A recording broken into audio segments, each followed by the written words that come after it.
Hoje, mais do que nunca, somos confrontados com um dilema silencioso que paira sobre a Igreja. Os púlpitos, que deveriam ser lugares de verdade, de desafios espirituais profundos e de ensinamentos transformadores, muitas vezes se tornaram palcos para a exibição e o espetáculo. A crise não é visível aos olhos de todos, mas ela está lá, silenciosa e perversa, distorcendo a essência do cristianismo. O que estamos vendo nos púlpitos hoje é um reflexo de um movimento mais profundo e inquietante: a perda da autoridade espiritual verdadeira em nome do entretenimento e da popularidade. Se por um lado temos líderes que pregam com eloquência, por outro, nos esquecemos do conteúdo, da profundidade, do verdadeiro poder que é transformador. Estamos testemunhando o nascimento de uma geração de cristãos que não sabe mais discernir entre um culto genuíno e um evento de entretenimento. O púlpito, o lugar onde a palavra de Deus deveria ser proclamada com coragem e verdade, muitas vezes se tornou apenas um palco onde se fala aquilo que é agradável aos ouvidos e fácil para se ouvir.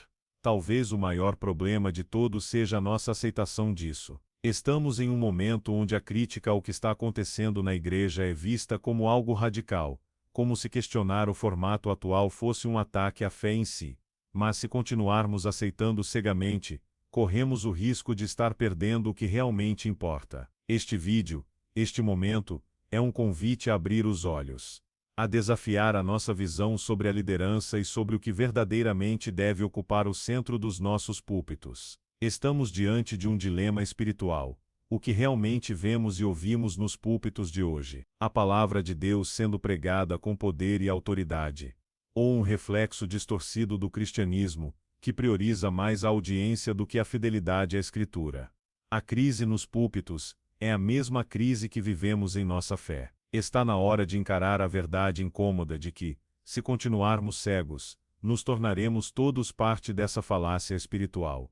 E como bem disse George Whitefield, não se pode separar a palavra de Deus da vida de quem a prega. O que vemos nos púlpitos hoje não é só um reflexo do que está sendo ensinado, mas do que está sendo vivido por aqueles que lideram. A verdade é que muitos dos pastores e líderes de nossa geração estão mais preocupados com a quantidade de seguidores e o tamanho da audiência do que com a profundidade teológica daquilo que estão pregando. Não podemos mais fechar os olhos para o fato de que muitos púlpitos estão sendo ocupados por pessoas que não possuem uma base sólida no ensino da palavra de Deus. Eles falam de Jesus, mas mal conhecem a profundidade do Evangelho. Como alguém pode pregar sobre a ressurreição de Cristo se não entende o sacrifício profundo e glorioso que isso representa? Como podemos falar sobre a vida cristã autêntica sem saber o que significa seguir a Cristo em sua totalidade, incluindo os momentos de dor e sacrifício? Há líderes por aí que, em nome de uma linguagem mais próxima do público, estão trocando a profundidade teológica por palavras vazias, que mais agradam os ouvidos do que transformam corações. Isso não é apenas um erro, é um pecado contra a Igreja e contra a palavra de Deus. Quando subestimamos o conteúdo do Evangelho, estamos, na verdade, enfraquecendo nossa própria fé. O legado da Igreja, desde os tempos apostólicos, sempre foi fundado no ensino rigoroso das Escrituras. George Whitefield, um dos maiores pregadores da história, sabia muito bem disso. Ele dedicava sua vida ao estudo e à pregação da palavra de Deus, sem comprometer a verdade em nome de agradar os homens. Whitefield não se preocupava em ser popular, mas em ser fiel. Ele sabia que a formação sólida e o conhecimento profundo da Bíblia eram o que sustentavam a verdadeira pregação. Hoje, no entanto, o que vemos são pastores que passaram mais tempo ensaiando como se apresentam na frente das câmeras do que mergulhando nas Escrituras. A imagem deles se tornou mais importante do que a mensagem que carregam. O conteúdo da pregação virou um acessório, uma roupagem bonita para atrair mais pessoas. E se o conteúdo é subestimado, o que estamos realmente oferecendo ao povo de Deus? Um espetáculo, um entretenimento, ou a palavra viva e eficaz que transforma vidas?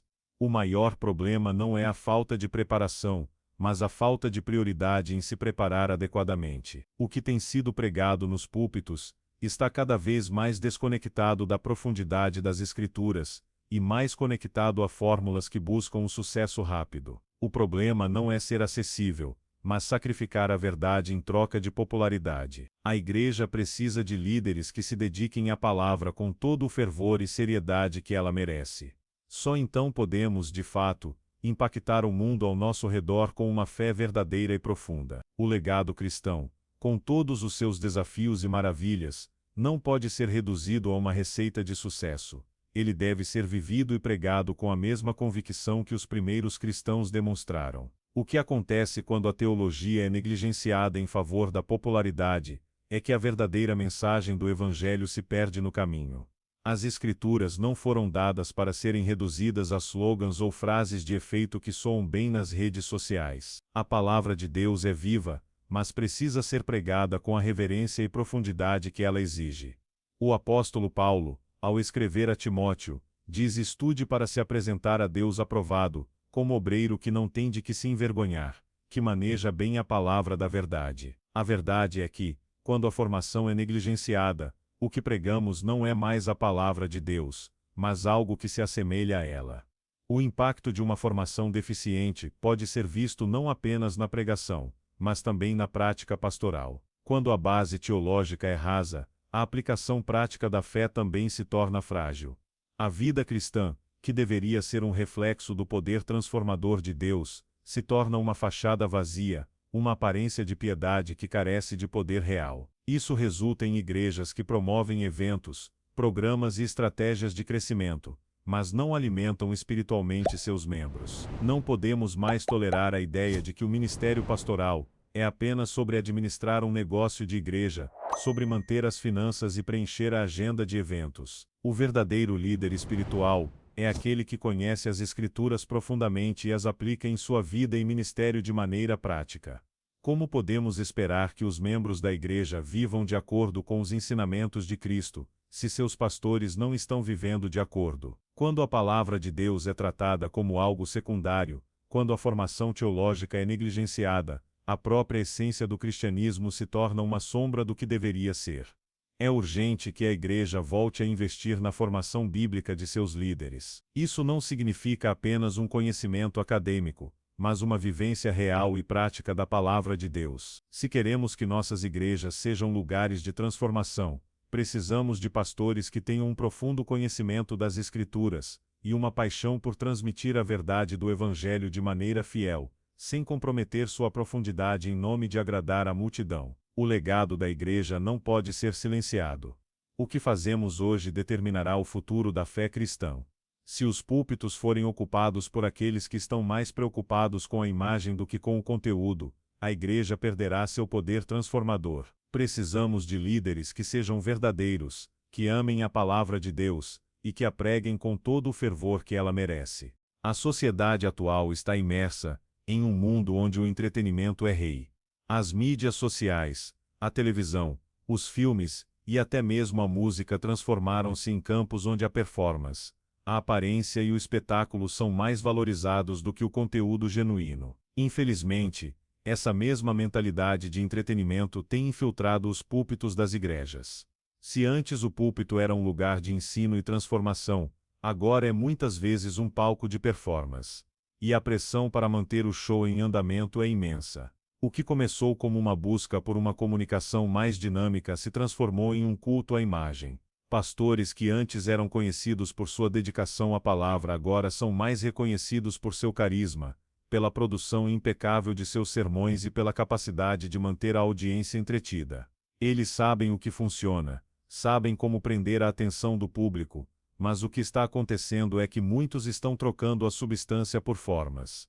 E o problema não é a comunicação eficaz, mas sim o objetivo. O que nos faz questionar é: será que o objetivo da pregação é realmente impactar e transformar vidas por meio da verdade do Evangelho ou apenas entreter, agradar e manter o público satisfeito?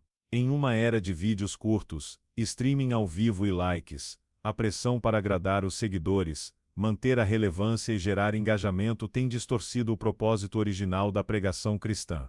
Em vez de um sermão que desafia, que confronta, que convida ao arrependimento e à reflexão, muitos se limitam a mensagens agradáveis, superficiais e que nunca tocariam profundamente a alma.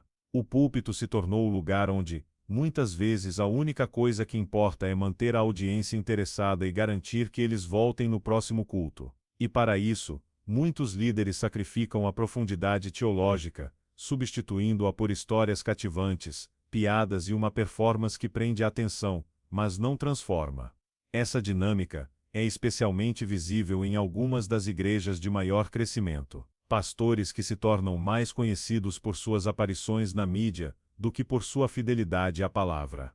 Eles sabem que precisam se manter atualizados, modernos, conectados com as últimas tendências, até mesmo no estilo de vida e na forma como se vestem. Estão conscientes de que a percepção pública é vital para manter a popularidade, e isso se reflete diretamente na maneira como lidam com a mensagem do Evangelho. A coisa mais alarmante é que, muitas vezes, o povo de Deus, que deveria ser capaz de discernir a profundidade da palavra, acaba se deixando levar por esse espetáculo. Em um culto onde a performance é mais importante do que o conteúdo, onde a música e a encenação superam a pregação, os cristãos podem acabar se acostumando com algo que não é alimentador espiritualmente. A verdade se perde no barulho. A adoração se torna uma rotina vazia. E no final das contas, o que foi feito não foi adorar a Deus em espírito e em verdade, mas apenas se conformar com o que é popular e fácil. E a pressão por manter o show em andamento não está apenas nos líderes, mas também na congregação. Os fiéis se acostumam com a música boa, o ambiente descontraído e a experiência de culto que mais se assemelha a um evento de entretenimento do que a uma reunião espiritual. Aqueles que tentam desafiar esse status quo, pregando sobre santidade, arrependimento e a verdadeira cruz de Cristo, acabam sendo rotulados de antiquados, radicais ou desatualizados. E não é difícil entender por que isso acontece. Em uma época onde as mídias sociais e a cultura pop influenciam tão fortemente as escolhas das pessoas, fica muito mais fácil seguir uma linha de pregação que seja agradável, atraente e que gere seguidores. A fé se transforma, assim, em mais um produto que se adapta aos gostos e tendências do mercado. Isso não é evangelho. Isso é um show, um espetáculo vazio, que não muda corações, não desafia vidas, e não prepara as pessoas para a verdadeira jornada cristã. O Evangelho não precisa de entretenimento para ser eficaz. Ele é poderoso por si só, mas em muitos lugares, a busca incessante pela relevância cultural acabou obscurecendo a verdade simples e poderosa do Evangelho. O show deve continuar, mas ao que parece, ele está levando muitos a uma fé rasa e ao abandono da verdadeira adoração. O Evangelho não se adapta às modas, ele é atemporal. A verdadeira pregação não é medida pelo número de curtidas ou seguidores, mas pela transformação que provoca na vida de quem a ouve. Se a nossa fé se tornou um espetáculo, precisamos urgentemente reavaliar a nossa missão. A verdadeira igreja não precisa de mais espetáculos. Ela precisa de mais profundidade, mais compromisso com a palavra e mais coração. Nos dias de hoje, há uma crescente tendência, que não podemos ignorar. O Evangelho tem se tornado cada vez mais centrado no ser humano, e não mais em Cristo. O que começou como uma mensagem de salvação e transformação, tem se transformado em uma espécie de manual de autoajuda espiritual. Não é raro encontrar pregadores e líderes de igreja que, ao invés de apontarem para o sacrifício de Cristo, acabam apontando para o eu, a autossuficiência, o poder pessoal e até mesmo a prosperidade material. A chamada teologia do eu surge aqui, e lamentavelmente, ela está tomando conta de muitos púlpitos. Quando Cristo passa a ser apenas um meio para alcançar nossos próprios desejos e sonhos, em vez de ser o fim em si mesmo, temos um problema sério. A pregação do Evangelho deixa de ser sobre a glória de Deus, e se torna uma ferramenta para a realização pessoal e o sucesso terreno. O que o cristão ouve na igreja é mais sobre como ser bem-sucedido na vida, como alcançar uma vida próspera e feliz, do que sobreviver para a glória de Deus e seguir os passos de Cristo, mesmo que isso signifique sofrimento e sacrifício. Esse fenômeno é um reflexo direto da sociedade consumista e individualista em que vivemos, onde a experiência pessoal se sobrepõe à verdade objetiva. Estamos vivendo em um mundo onde eu sou o centro da minha vida, e por mais que isso seja incentivado em várias áreas da sociedade, ele não pode ser aplicado ao Evangelho. O cristianismo, ao contrário, nos ensina a olhar para Cristo e não para nós mesmos. O Evangelho nunca foi sobre nós, sempre foi sobre Ele. No entanto, temos cada vez mais cristãos que, ao ouvirem as pregações, não se sentem desafiados a viver para Cristo, mas a viver para si mesmos, utilizando Deus como uma ferramenta para alcançar seus próprios fins. E esse é o perigo. Quando a teologia começa a ser voltada para o homem e não para Deus, o resultado é uma igreja que busca mais conforto e sucesso do que santidade e serviço. O cristianismo que cresce em popularidade nas últimas décadas não exige mais sacrifício. Ele não exige uma verdadeira mudança de vida, mas sim uma adaptação da fé para que ela se encaixe nos moldes dos desejos pessoais e das aspirações da sociedade moderna. Como resultado, muitas igrejas oferecem promessas de prosperidade, bênçãos materiais e vitórias pessoais, mas raramente abordam o sofrimento, a cruz e o arrependimento. A questão do pecado, que é o cerne da mensagem do Evangelho, simplesmente desaparece. George Whitefield, um dos maiores pregadores do século XVIII, sempre desafiou as pessoas a olharem para Cristo. Ele não pregava um evangelho que agradava aos ouvidos, ele pregava a verdade nua e crua, com a intensidade e a sinceridade de quem sabia que a salvação não era algo a ser oferecido como um produto, mas uma chamada à transformação radical da vida. Para Whitefield, a salvação não era uma promessa de felicidade e conforto mundano, mas uma convocação à cruz, ao arrependimento e à verdadeira submissão à vontade de Deus. Hoje, porém, é comum ouvir de púlpitos a promessa de uma vida abençoada, de um futuro sem dificuldades, como se a vida cristã fosse uma garantia de sucesso material. O problema com isso não é apenas que ele é inconsistente com a Escritura, mas que no fundo ele desvia o foco da verdadeira mensagem de Cristo. Jesus não veio para garantir nossa prosperidade financeira ou o sucesso no que quer que façamos. Ele veio para nos libertar do pecado, da morte e da condenação. Ele veio para nos transformar, para que pudéssemos ser conformados à sua imagem, não para que fôssemos mais parecidos com o mundo. A teologia do eu cria um evangelho distorcido, que serve mais aos desejos do coração humano do que à verdadeira chamada de Cristo.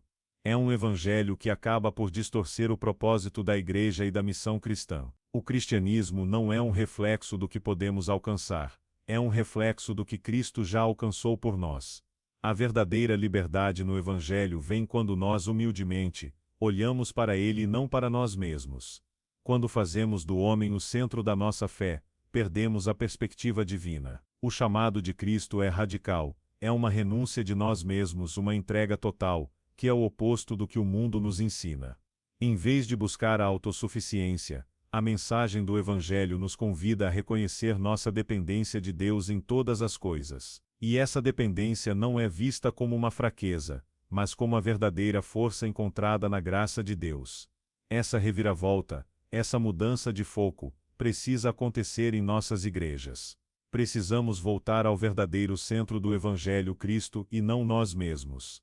O Evangelho não é sobre como podemos melhorar nossa vida, mas sobre como podemos morrer para nós mesmos e viver para Ele. Em tempos de grande incerteza e necessidade de liderança, a igreja tem se tornado um campo fértil para o crescimento da sedução do poder. O desejo de ser ouvido, de ter uma voz forte e influente, levou muitos líderes a buscarem autoridade de maneiras perigosas. Não é difícil encontrar pastores e líderes que, ao invés de liderar com humildade e sabedoria, fazem uso de seu poder para controlar, manipular e moldar as congregações conforme suas próprias ideias. O que parecia ser uma necessidade legítima de orientação e direção espiritual, em muitas igrejas, se transformou em um jogo de poder. Em vez de uma liderança servil, baseada no exemplo de Cristo, muitos líderes têm buscado autoridade e controle. O pastor se torna o líder máximo, aquele que detém todas as respostas, que controla a agenda e, em muitos casos, estabelece regras rígidas para a congregação sem espaço para questionamento. O que vemos aqui é um risco real de autoritarismo, onde o líder se torna uma figura infalível, cuja palavra não pode ser contestada. A liderança cristã, que deveria ser uma expressão de amor, serviço e humildade, se transforma em uma busca pelo controle absoluto. E quando um líder se coloca como uma figura incontestável, começa a se afastar da verdadeira autoridade dada por Cristo. O Evangelho nunca foi sobre um líder que controla, mas sobre um líder que serve. Este autoritarismo não é apenas perigoso, mas muitas vezes sutil. Ele começa com pequenas atitudes, como a imposição de sua própria opinião sobre a palavra de Deus, e pode se estender à manipulação de recursos, à restrição da liberdade de pensamento, e até mesmo o isolamento de membros que questionam a liderança. Em muitas igrejas, a verdade começa a ser mediada não pela Escritura, mas pela vontade do líder. Ele começa a ver a sua interpretação como a única verdadeira, ignorando qualquer outra perspectiva ou questionamento. E quem não se conforma com esse modelo, acaba sendo marginalizado. A verdadeira autoridade, no entanto, vem da obediência à palavra de Deus e do exemplo de Cristo. Jesus nunca impôs sua autoridade de forma opressiva. Ele foi o maior líder de todos os tempos, mas não usou o poder para controlar ou manipular. Ele usou sua autoridade para servir, para curar, para ensinar, e acima de tudo, para sacrificar-se por seus seguidores. A liderança cristã deveria seguir esse mesmo exemplo, ser uma liderança que serve, que ama e que se sacrifica, não uma liderança que exige e que controla. O problema com a busca desenfreada pelo poder nas igrejas é que ela leva a um vácuo espiritual. O verdadeiro poder da igreja vem de sua dependência de Cristo e da autoridade da palavra de Deus, não da autoridade humana. Quando o foco se desloca do serviço e da humildade para o poder e o controle, a igreja perde sua missão. Ao invés de ser uma fonte de luz e verdade, ela se torna um palco de disputas de poder. É claro que a igreja precisa de liderança. Sem liderança, não há direção. Mas a liderança cristã precisa ser muito mais do que uma posição de autoridade. Ela deve ser uma posição de responsabilidade e humildade. O líder cristão deve ser aquele que aponta para Cristo, que serve a congregação, e que, com base na palavra de Deus, conduz o povo de Deus para um maior relacionamento com Ele. A verdadeira liderança cristã não é sobre ser servido, mas sobre servir. Quando a autoridade é usada para manipular, controlar ou impor regras arbitrárias, o líder perde o seu papel de servir e se torna, na verdade, um obstáculo para o verdadeiro crescimento espiritual da congregação. A liderança cristã deve ser fundamentada em uma relação genuína com Deus, em obediência à sua palavra, e em um compromisso com a humildade. O verdadeiro poder na igreja vem de ser como Cristo, um servo, não um senhor. E assim, como diz a Escritura, quem quiser ser o maior entre vocês seja o que serve. Mateus 20:26.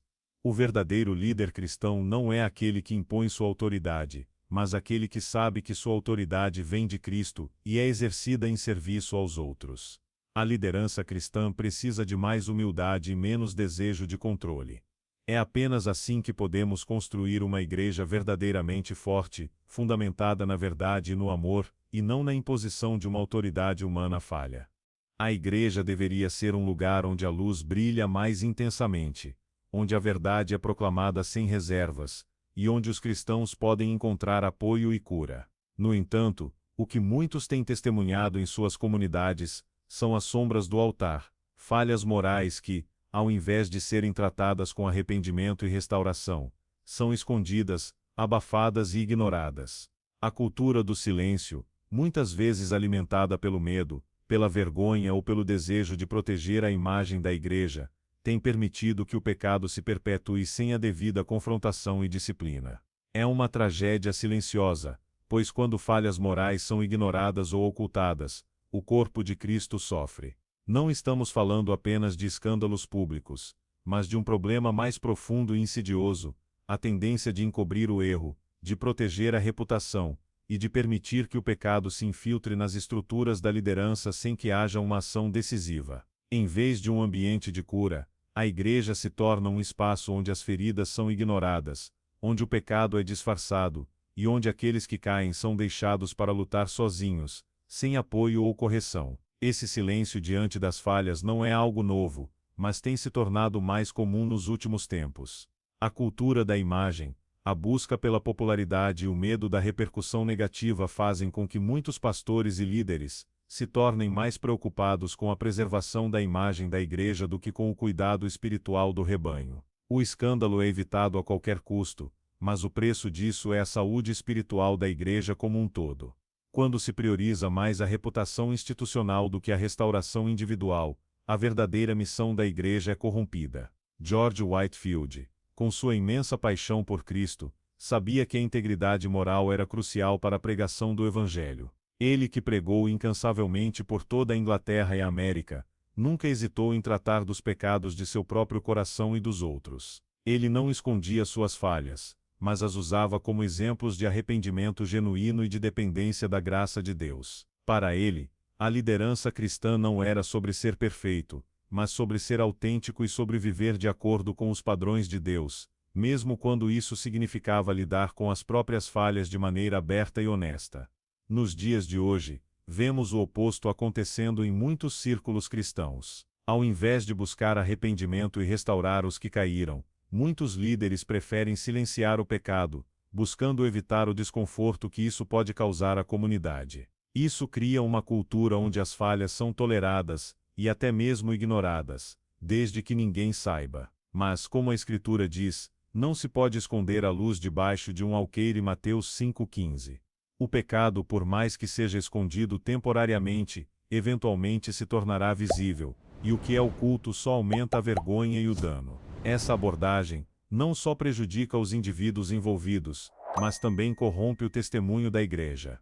A falta de disciplina espiritual e de tratamento sério das falhas cria uma atmosfera de hipocrisia. Quando as falhas são ocultadas, a Igreja perde sua credibilidade e a confiança dos membros é minada. Em vez de ser um lugar de cura e restauração, ela se torna um lugar de disfarces e de máscaras, onde ninguém se sente verdadeiramente livre para confessar seus erros, temendo o julgamento ou a rejeição.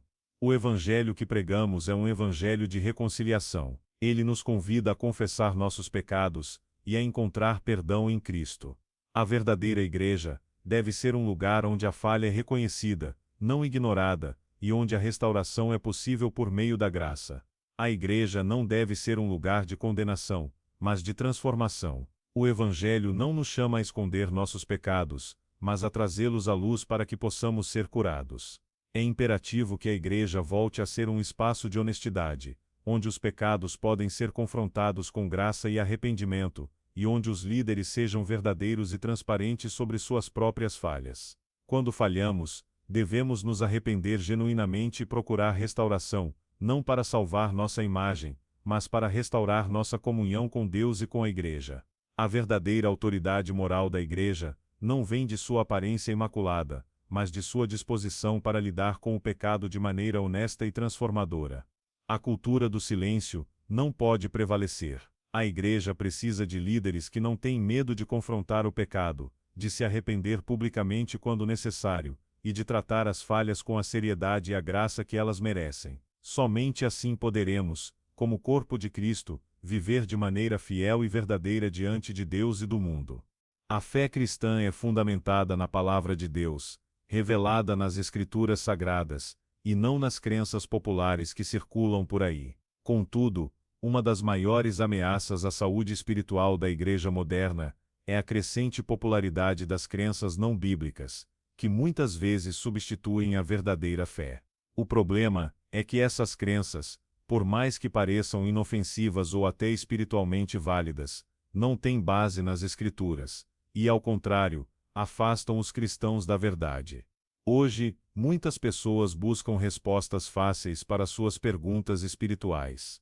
Elas querem um cristianismo que se encaixe em suas visões de mundo, em seus desejos pessoais e até em suas inseguranças. Isso tem gerado uma fé customizada, onde as pessoas pegam pedaços de várias crenças e os moldam de acordo com suas conveniências. Isso inclui práticas e ideias como a teologia da prosperidade, crenças sobre energias espirituais, a ideia de que todos os caminhos levam a Deus, e até mesmo misturas de cristianismo com esoterismo. A questão aqui não é que as pessoas estejam necessariamente buscando de forma intencional se desviar do caminho, mas sim que, devido à falta de um conhecimento profundo das Escrituras e à ignorância das doutrinas cristãs, elas acabam aceitando crenças que distorcem a verdadeira mensagem do Evangelho. Elas preferem aceitar as verdades convenientes que estão ao alcance de todos, aquelas que trazem uma promessa de prosperidade material, cura instantânea, ou soluções fáceis para os problemas da vida, do que a verdadeira mensagem de Cristo, que muitas vezes exige sofrimento, paciência e perseverança. George Whitefield, ao pregar no século XVIII, não tinha medo de confrontar as crenças populares da sua época, mesmo que isso significasse ir contra as ideias dominantes. Ele pregava uma mensagem de arrependimento e de fé genuína em Cristo, que não prometia uma vida sem dificuldades, mas sim a presença de Deus no meio das dificuldades. Para Whitefield, a verdadeira fé era aquela que se baseava nas Escrituras, e que nos transformava, não apenas externamente, mas em nosso interior. Ele sabia que a fé cristã não pode ser ajustada conforme o desejo humano, mas que a verdade do Evangelho deve ser recebida tal como ela é, um chamado ao arrependimento e à santidade. Hoje, infelizmente, muitos cristãos se contentam com uma fé rasa, sem questionar as crenças que os cercam, sem o desejo de aprofundar o entendimento da palavra de Deus. As igrejas, muitas vezes, têm se tornado centros de entretenimento religioso, onde as doutrinas da prosperidade, do autoajuda e de outras crenças não bíblicas são mais comuns do que a verdadeira pregação da cruz e do sacrifício de Cristo. E quando as Escrituras são pregadas, muitas vezes são moldadas para se adequar a essas crenças populares, com versículos tirados de contexto e aplicados de maneira errada, apenas para agradar a audiência. O preço dessa ignorância teológica é alto, quando a fé cristã é substituída por crenças populares e ideologias que não têm base bíblica. O que se perde é a verdadeira essência do Evangelho. As pessoas não são mais ensinadas a buscar a sabedoria de Deus nas Escrituras, mas a seguir os ensinamentos de líderes que pregam mais por popularidade do que por fidelidade à verdade. O resultado disso é uma geração de cristãos que são superficiais em sua fé, que não sabem defender as razões da sua esperança, e que estão facilmente suscetíveis a todo tipo de ensino falso. O problema não é a busca por respostas. Todo cristão, de fato, deve buscar entender melhor a palavra de Deus, deve querer crescer em seu conhecimento e relacionamento com o Senhor. Mas essa busca deve ser fundamentada na Escritura, e não nas correntes de pensamentos que vão contra a verdade bíblica. O apóstolo Paulo, em 2 Timóteo 3,16, nos lembra que toda a Escritura é inspirada por Deus e útil para o ensino, para a repreensão, para a correção, para a educação na justiça. Isso significa que a palavra de Deus é o nosso guia e a nossa única fonte segura para a verdade. A Igreja precisa de um despertar para a importância do ensino bíblico sólido. Precisamos de líderes que, como George Whitefield, tenham a coragem de desafiar as crenças populares que distorcem o Evangelho. Não podemos mais permitir que os cristãos aceitem qualquer coisa como verdade. A verdade é uma só, e ela está nas Escrituras. Devemos ser uma igreja que se fundamenta na palavra de Deus, que rejeita as crenças que não têm base bíblica, e que vive de acordo com os princípios que Cristo nos ensinou. Em vez de buscar uma fé moldada pelas ideias do mundo, devemos buscar uma fé que se fundamenta na sabedoria eterna de Deus. O preço da ignorância é alto, e a igreja paga caro quando aceita o erro sem questionar. Só a verdadeira fé, enraizada nas Escrituras e na verdadeira doutrina, pode nos transformar e nos preparar para viver de acordo com os padrões de Deus, não com os padrões do mundo. A Igreja de Cristo foi chamada a ser um reflexo de sua santidade, verdade e amor. Isso se aplica a todos os aspectos, mas especialmente à liderança. Hoje estamos em um ponto crucial em que a liderança cristã precisa ser redefinida. Precisamos urgentemente de líderes que não busquem status ou poder, mas que liderem com integridade, humildade e uma dedicação inabalável à palavra de Deus. Jesus, o maior líder que já existiu, nunca usou seu poder para controlar. Pelo contrário, ele usou sua autoridade para servir, para ensinar e, acima de tudo, para dar sua vida em favor dos outros. A verdadeira liderança cristã segue esse modelo. Não é sobre ser reconhecido ou admirado, mas sobre ser fiel a Cristo e ao seu chamado. O caminho que devemos seguir é o de uma liderança autêntica, baseada no exemplo de Cristo. Uma liderança que não tenha medo de se humilhar, de servir ao rebanho e de viver a palavra de Deus de forma verdadeira. Líderes que reconheçam suas falhas, que sejam transparentes e que realmente busquem a restauração e o crescimento espiritual do corpo de Cristo. A igreja precisa de líderes que não temam confrontar suas próprias falhas, que não sejam motivados por popularidade, mas pelo desejo de ver as vidas transformadas pelo Evangelho. Não se trata de ser perfeito, mas de ser genuíno, honesto e disposto a seguir o exemplo de Cristo, que se fez servo de todos, mesmo sendo o Rei dos Reis. Este é o novo caminho, uma liderança de verdade, integridade e humildade. Somente com essa liderança a igreja poderá cumprir sua missão de forma eficaz e verdadeira, refletindo a luz de Cristo para um mundo que precisa desesperadamente de sua verdade. Agora, eu quero saber o que você pensa sobre isso. Como você vê a liderança cristã no contexto atual? Comente abaixo, curta, compartilhe e, se ainda não for inscrito, se inscreva no canal para continuar refletindo junto conosco. Não deixe que o engano tome conta da sua vida, viva para como Cristo pediu e não deixe de buscar sempre a verdade. Que Deus te abençoe.